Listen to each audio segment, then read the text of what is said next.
அலைக்கும் வரஹ்மத்துல்லாஹி வபரகாத்துஹு. மதிப்பிற்குரிய தலைமை ஆசிரியர் அவர்களே, அன்பிற்குரிய ஆசிரியர்களே, என் பிரியத்திற்குரிய மாணவர்களே, நம்மலாம் பிறந்தோம், வளர்ந்தோம், வளர்ந்து கொண்டே இருக்கிறோம். அப்புறம் நம்ம வாழ்க்கைக்கான ஒரு வெற்றியை தேடுறோம். சரி, ஆனால் நம்ம எப்படி வாழணும், எதுக்காண்டி வாழணும், ஃபர்ஸ்ட் நம்ம எங்கேருந்து வந்தோம், கடைசியாக எங்கே போய் சேர போகிறோம் அப்படின்னு நமக்குள்ள நிறைய கொஸ்டின்ஸ்லாம் போகுது. அதுக்கான ஒரே ஆன்சர் என்ன அப்படின்னா இஸ்லாம். இஸ்லாம்னா பள்ளிவாசலுக்குள்ளே இருக்க ஒரு மார்க்கம் மட்டும் கிடையாது. அது நம்ம காலையில் எஞ்சிக்கிறதுலேருந்து நைட்டு தூங்குற வரைக்கும், பெற்றோர்களை மதிக்கிறதுலேருந்து மற்றவங்களுக்கு உதவி செய்கிற வரைக்கும், நம்ம தனிமையில் இருக்கிறதுலேருந்து சமூகத்தோட வாழ்வது வரைக்கும் உள்ள ஒவ்வொரு தருணத்திலையும் இஸ்லாம் நம்மளை வழிகாட்டுது. இஸ்லாம் நமக்கு தொழுகை மற்றும் கற்றுத்தரல, ஒரு நல்ல மனுஷனாக வாழ கற்றுத்தருது. இஸ்லாம் நமக்கு நோன்பை மட்டும் கற்றுத்தரல, பொறுமையையும் சுய கட்டுப்பாட்டையும் கற்றுத்தருது. இஸ்லாம் நமக்கு ஜக்காத்தை மட்டும் கற்றுத்தரவில்லை, ஒருத்தரோட துன்பத்தை புரிஞ்சுக்க கற்றுத்தருது. அப்படிப்பட்ட இஸ்லாத்தை பற்றி சிந்திப்போம், புரிந்து கொள்வோம், அதை நம்ம வாழ்க்கையில நடைமுறைப்படுத்த முயற்சி செய்வோம். இஸ்லாம் காட்டிய அழகான பாதையை பற்றி உங்கள் முன்பு உரையாட இருக்கிறோம். வாங்க பார்க்கலாம். அஸ்ஸலாமு அலைக்கும் ரோஷினி. ஹாய் ரீமாஸ், எப்படி இருக்க? அல்ஹம்துலில்லாஹ், நல்லா இருக்கேன். நீ எப்படி இருக்க? ஃபைன், நல்லா இருக்கேன். என்ன ரோஷினி, அந்த பிள்ளை சலாம் சொல்லுது, அதுக்கு பதில் சலாம் கூட சொல்ல மாட்டியா நீ? வலைக்கும் சலாம். இஸ்லாத்துல தானே இருக்க, ஒரு பதில் சலாம் சொல்ல மாட்டியா? நான் முஸ்லீம்ப்பா, இஸ்லாத்துல தான் இருக்கேன். முஸ்லீமா இருந்தா மட்டும் இஸ்லாத்துல இருக்கேன்னு சொல்ல முடியாது. சரி, அப்போ இஸ்லாம்னா என்ன? இஸ்லாம்னா அல்லாஹ்வை பயந்து அவன் அடிபடிந்து அவன் கட்டளைகள் படி வாழ்வதாகும். நபி ஸல்லல்லாஹு அலைஹி வஸல்லம் அவங்க சொன்னாங்க, புனியல் இஸ்லாம் அலா ஹம்ஸ். இஸ்லாம் 5 விஷயங்கள் மீது தான் கட்டுப்பட்டு இருக்குது. என்னலானா அஷ்ஷஹாதத்தான் வ இகாமுஸ் ஸலாத் வ ஈதாஉஸ் ஸகாத் வ ஸௌமு ரமதான் வ ஹஜ்ஜுல் பைத். அதாவது கலிமா, தொழுகை, ஜக்காத்து, நோன்பு, அப்புறம் ஹஜ்ஜி. இந்த 5 விஷயங்களும் வெறும் மனப்பாடம் பண்ண மட்டும் கிடையாது. நம்ம முன்னோர்கள்லாம் இதை வாழ்க்கையில நடைமுறைப்படுத்தினாங்க. அந்த மாதிரி நாமளும் அது என்ன அப்படின்னு சொல்லி புரிஞ்சுக்கிட்டு அதை வாழ்க்கையில நடைமுறைப்படுத்தணும். சரி, உனக்கு அஷ்ஷஹாதத்தன்னா என்னன்னு தெரியுமா? நீங்களே சொல்லுங்களேன். அஷ்ஹது அல்லா இலாஹ இல்லல்லாஹ் வ அஷ்ஹது அன்ன முஹம்மது ரசூலுல்லாஹ். வணக்கத்திற்கு தகுதியானவன் அல்லாஹ்வை தவிர வேறு யாரும் இல்லை என்றும் நபி ஸல்லல்லாஹு அலைஹி வஸல்லம் அவர்கள் அல்லாஹ்வின் தூதர் என்றும் ஒருவன் முழுமையாக நம்புவது. அதாவது நம்ம மனசுல முதல்ல என்ன பதிவு வைக்கணும்னா, அல்லாஹ் ஒருவனே, அவனையே வணங்க வேண்டும், அவனிடமே உதவி தேட வேண்டும், அவனுக்காகவே வாழ வேண்டும் என்பதை நம்ம மனசுல ஆழமாக பதிவு வைக்கணும். இதற்கு நம் இமாம்கள்ல ஒருவரான அபு ஹனீஃபா ரஹ்மத்துல்லாஹி அவங்க சொன்னாங்க, லா யம்பகி லிஅஹதின் அய்யதுல்லாஹ இல்லா பிஹ். அதாவது ஒருவர் அல்லாஹ்வை தவிர வேற யாரையும் நோக்கியும் துஆ செய்யக்கூடாது. இதற்கு நம்ம முன்னோர்களில் ஒருவரான பிலால் ரலியல்லாஹு அன்ஹுவோட வாழ்க்கையை நம்ம பெரிய உதாரணமா எடுத்துக்கலாம். அவங்க இஸ்லாத்தை ஏற்றுக்கொண்ட போது குறைஷிகள்லாம் அவங்களை ரொம்ப கடுமையா துன்புறுத்தினாங்க. அந்த சம்பவமா நான் சின்ன வயசுல ஒரு தடவை கேட்டிருக்கேன். குறைஷிகள்லாம் அவங்கள பாலைவனத்தில் உள்ள சூடான மண்ணில் படுக்க வச்சு அவங்க நெஞ்சில பெரிய கல் வைப்பாங்களே, அந்த சம்பவம் தானே? அதேதான். அவங்க சொல்லுவாங்களா, முஹம்மதின் மார்க்கத்தை விட்டு விடு அப்படின்னு சொல்லுவாங்களாம். அதுக்கு பிலால் ரலியல்லாஹு அன்ஹு அவங்க அஹத் அஹத், அல்லாஹ் ஒருவனே, அல்லாஹ் ஒருவனே அப்படின்னு சொல்லுவாங்களாம். அவங்களால அவரோட உடலை மட்டும் தான் துன்புறுத்த முடிஞ்சு, ஆனா அவங்களோட தௌஹீத்தை அவங்களால அசைக்க கூட முடியல. இதுதான் ஷஹாதத்தின் உண்மையான அர்த்தம். இரண்டாவது என்னன்னா ஸலா, தொழுகை. அல்லாஹ் குர்ஆன்ல சொல்றான், வஅகீமுஸ் ஸலா, தொழுகை நிலைநாட்டுங்கள். ஒரு முஸ்லீம் தினமும் 5 தடவை அல்லாஹ்வை சந்திக்கக்கூடிய ஒரு வாய்ப்பு தான் தொழுகை. நம்ம இமாம்கள்லாம் அதை எவ்வளோ முக்கியமாக கருதுனாங்க அப்படின்னா, இமாம் அஹ்மத் இப்னு ஹன்பல் ரஹிமஹுல்லாஹ் அவங்க சொன்னாங்க, நம்மளுக்கும் காஃபிருக்கும் உள்ள வித்தியாசமே தொழுகை தான், அதை நம்ம ஒரு காலம் விடக்கூடாது. அவங்க அது மட்டுமா சொன்னாங்க, மா தரக ஸலாத ஃபகத் கஃபர், தொழுகையை முற்றிலும் விட்டு விட்டவன் குஃப்ரில் விழுந்து விட்டான். இதுதான் தொழுகையின் மிகப்பெரிய முக்கியத்துவம் அவங்க பார்வையில காட்டுகிறது. நம் முன்னோர்கள்லாம் தொழுகை எப்படி புரிந்து கொள்ள அவங்க உருவா இப்னு சுபைர் ரஹ்மத்துல்லாஹி அவங்களுடைய சம்பவத்தை பார்ப்போம். அவங்களுடைய காலில் கடுமையான நோய் ஏற்பட்டது, காலை வெட்ட வேண்டிய சூழ்நிலை கூட ஏற்பட்டது. அப்பவும் அவங்க தொழுகையை விடலை. நம்மளாம் இன்னைக்கு ஒரு சின்னதாக தலைவலி வந்தால் கூட சரி அப்புறமா தொழுதுக்கலாம் அப்படின்னு ரொம்ப அசால்ட்டாக விடுறோம். ஆனால் நம்ம முன்னோர்கள்லாம் எந்த சோதனையும் அல்லாஹ் விட்டு பிரியாமல் இருந்தாங்க. எனவே தொழுகை நம்மளுக்கு ஒரு சுமை கிடையாது, அது அல்லாஹ்வை நாம் சந்திக்கக்கூடிய ஒரு வாய்ப்பு. ரீமாஸ், நான் கூட இன்னைக்கு காலையில் சுபு தொழுவை எஞ்சேன்.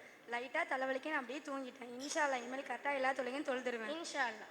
மூன்றாவது என்னன்னா ஜகாத். ஜகாத் பற்றி அல்லாஹ் சொல்லும்போது வகீமுஸ் ஸலாத்த வஆத்துஸ் ஸக்கா, தொழுகை நிலைநாட்டுங்கள், ஜகாத்தை கொடுங்கள்.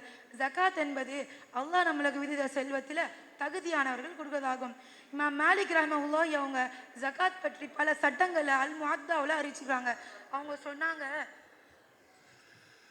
வலா தகூனு ஸதகத இல்லா ஃபீ ஹம்ஸத அஷ்யா, அதாவது ஜகாத் 5 பொருட்களில் தான் கடமைப்பட்டு இருக்குது. முதலாவது விவசாய விளை பொருட்கள், இரண்டாவது தங்கம் அல்லது வெள்ளி, மூணாவது கால்நடைகள், அஞ்சாவது புதையல், ஆறாவது வியாபார விளைபொருட்கள். இந்த 5ல் தான் ஜகாத் கடமைப்பட்டு இருக்கு. முன்னோர்கள் சொல்லுவாங்க, உமர் இப்னு அப்துல் அசீஸ் ரஹிமகுல்லா அவங்க காலத்தை பார்த்தோம்னா அவங்க ஆட்சியில் இருக்கும்போது ஜக்காத்தும் மக்களோட உரிமையும் ரொம்ப கவனமாக பாதுகாக்கப்பட்டுச்சு. அந்த காலத்துலாண்டு நார்த் ஆப்பிரிக்காவில் ஜக்காத் பெறுவதற்கு தகுதியானவங்களை தேடி கண்டுபிடிக்கிறதே ஒரு பெரிய கடினமான விஷயமா இருந்துச்சுன்னு சொல்லிட்டு வரலாற்று செய்திகள் சொல்லுது. ஒரு நல்ல இஸ்லாமிய சமூகம் அப்படின்னா பணக்காரங்க மட்டும் பெரிய அந்தஸ்தில் இருக்கக்கூடாது, ஏழைகளும் கண்டிப்பாக கவனிக்கப்படணும். ஜக்காத் நமக்கு பகிர்வு, பொறுப்பு, இரக்கம், சமூக நீதி அதெல்லாம் சொல்லித்தருது. அப்படின்னா அல்லாஹ் நமக்கு கொடுத்த செல்வத்தில் நமக்கு மட்டும் உரிமை கிடையாது, அதில் மற்றவங்களுக்கும் உரிமை இருக்குது அப்படிங்கிறத நம்ம நம்பணும். ஆமாம். நாலாவது என்னதுன்னா ரமதான்.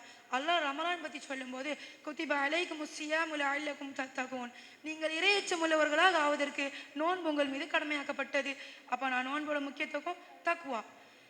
நம் முன்னோர்களில் இமாம் ஷாஃபி ரஹ்மத்துல்லாஹி அவங்க நோன்பின் சட்டங்களை மிக தெளிவாக விளக்கினாங்க. அவங்க சொன்னாங்க, வலா யஜூஸு லிஅஹதின் ஸியாமு ஃபர்தின் மின் ஷஹ்ரி ரமதான் இல்லா யன்விய ஸியாமு கப்ல அல் ஃபஜர், அதாவது ரமலான் நோன்பு மாதிரியான கடமையான நோன்புலாம் ஒரு சரியான நியத்தோடு இருக்கணும். நோன்பு அப்படின்னா வெளியே தெரிஞ்ச பசி மட்டும் கிடையாது, அதுக்கு பின்னாடி நம்மளோட ஸ்ட்ராங்கான ஒரு நியத்து இருக்கணும். அது மூலமாக நம்மள்கிட்ட தக்குவா உருவாகணும். நம்ம முன்னோர்கள்லாம் ரமலான் மாதம் வந்தாலே நல்ல செயல்கள்லாம் அதிகரிப்பாங்க, குரானும் கையுமா இருப்பாங்க, தொழுகை ஜக்காத்து நிறைய நல்ல செயல் பண்ணுவாங்க. ரசூல் ஸல்லல்லாஹு அலைஹி வஸல்லம் சொன்னாங்க, அஸ்ஸௌமு ஜுன்னா, நோம்பு ஒரு கேடயம் ஆகும் அப்படின்னு சொன்னாங்க. அதாவது இந்த நோம்புக்கு நம்மளோட வயிற்றை மட்டும் கட்டுப்படுத்துறது கிடையாது, நம்மளோட கோபம், நாக்கு, கண், ஆசை அப்படின்னு எல்லாத்தையும் கட்டுப்படுத்துறது. ஆமாம், அதான் ஒரு சிறந்த நோம்புக்கு அடையாளம். அஞ்சாவது என்னதுன்னா ஹஜ். ஹஜ்ஜை பற்றி அல்லாஹ் சொல்லும்போது வலில்லாஹி அலன் நாஸி ஹிஜ்ஜுல் பைத்தி மன் இஸ்ததாஅ இலைஹி சபீலா, கஅபத்துல்லாஹ் அடைய சக்தி உள்ளவங்களுக்கு அல்லாஹ் அந்த இடத்த ஹஜ் செய்யறதுக்கு கடமையாக்கியிருக்கான். ஹஜ்ஜுக்கு பின்னாடி உள்ள வரலாறு நம்மளை இப்ராஹிம் அலைஹிஸ்ஸலாம் மற்றும் இஸ்மாயில் அலைஹிஸ்ஸலாம் அவங்க கிட்ட கூட்டு போகுது. அல்லாஹ் கட்டளைப்படி இப்ராஹிம் அலைஹிஸ்ஸலாம் கஅபத்துல்லாஹ்வை கட்டினாங்க. அந்த டைமில் இஸ்மாயில் அலைஹிஸ்ஸலாம் அவங்க கூட தான் இருந்தாங்க.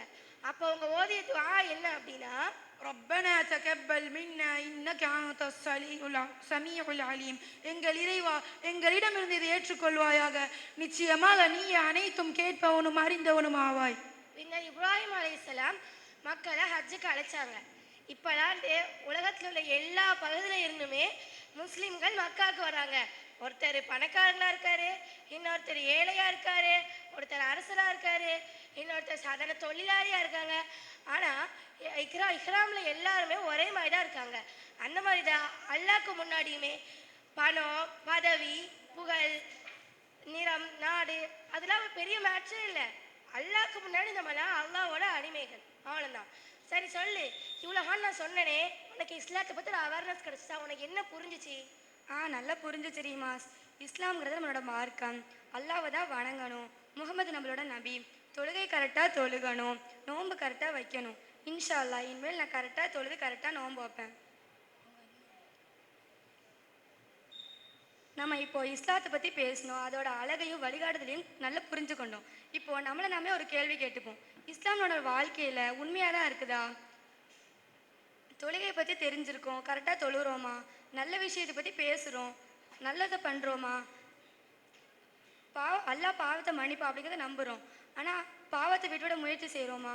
ஒரு நாள் இந்த உலகத்தை விட்டு நம்ம எல்லாரும் போகக்கூடிய ஒரு நேரம் வரும், அப்போ நம்ம சேர்த்து வச்ச பணம், புகழ், பதவி அப்படின்னு எதுவுமே நம்ம கூட வராது. நம்ம செஞ்ச நல்ல செயல் மட்டும்தான் நம்ம கூட வரும். அதனால் இன்றைக்கி கேட்ட இந்த உரையாடலை இன்னையோட விட்டு விடாமல் நாளையிலேருந்து ஒரு புதிய தொடக்கமாக எடுத்துக்கணும். اللهم ثبتنا علي الإسلام وتوفنا مسلمين واحشرنا مع نبينا محمد صلى الله عليه وسلم. அல்லாஹ் நம்ம இஸ்லாத்தில் உறுதியாக நிலை நிறுத்தி முஸ்லீம்களாக மரணிக்க செய்வானாக. ஆமீன் யா ரப்பல் ஆலமீன். அஸ்ஸலாமு அலைக்கும் வரஹ்மத்துல்லாஹி வபரகாத்துஹு.